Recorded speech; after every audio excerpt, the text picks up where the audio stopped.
There are many films in the British Pathé archive which prove that however much technology and the world about us changes, we remain essentially the same. But there's one aspect of everyday life that has changed beyond recognition: our attitude to women. Just consider this street scene. Women in particular. For years they nagged the old man to buy them a car, or a better car, and then they either smash it up or leave it, like this. Something that requires no effort at all, and consequently will appeal to every woman, is this slimming couch. The fat is just beaten to death.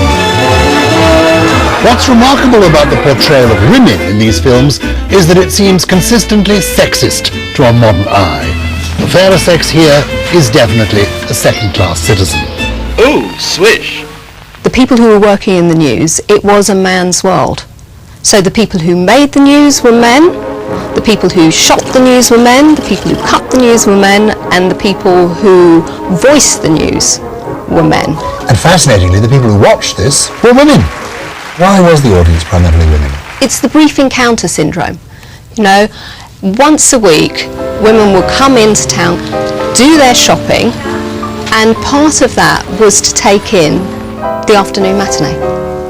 And part of that would be watching the news, watching the cartoon, watching the travelogue, watching the B feature, and then watching the main feature. Does Pathé reflect the stereotype of women or reinforce it? Pathé were never going to be radical.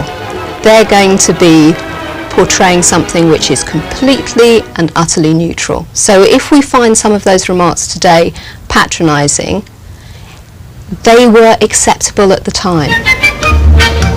The progression of women's rights has radically altered our view of the fairer sex. So what will a modern employment expert from the Work Foundation make of Pathé's portrayal of women in the workplace over 50 years ago? Deep in thought, he's hard at work, seeking the latest trends. A knock at the door, and who is this? One of his lady friends? Boy, what a life to have such a girl at your every call and beck. In Walter Fuller's office, the two come face to face. Could be an awkward moment, but the Popsy knows her place. Discreet, demure, away she goes, the situation saved. The two pals meet and straight away all thoughts of work away. Well, there you are, a little flavour of life in the workplace 54 years ago. What did you make of that? Well, things have changed. What was fascinating about that is it really represents the women of the time. So at the time, mostly women who worked were young, single, and it was seen as the job you did before you got married. When they called her Popsy, I think that idea of being able to call a woman Popsy at work as if she's not as kind of equally valuable, that really bothered me, and I think that's really changed.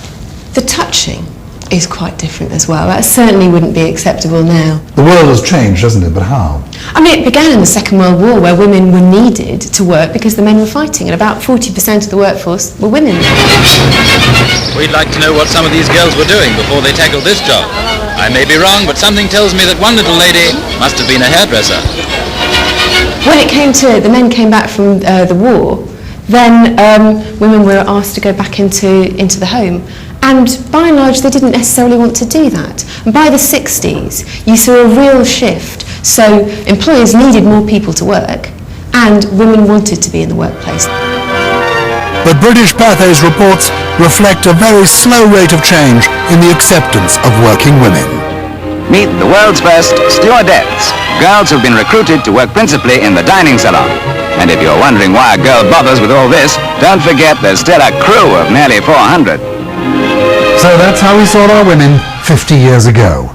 And Pathé was on hand to record every toe-curling moment.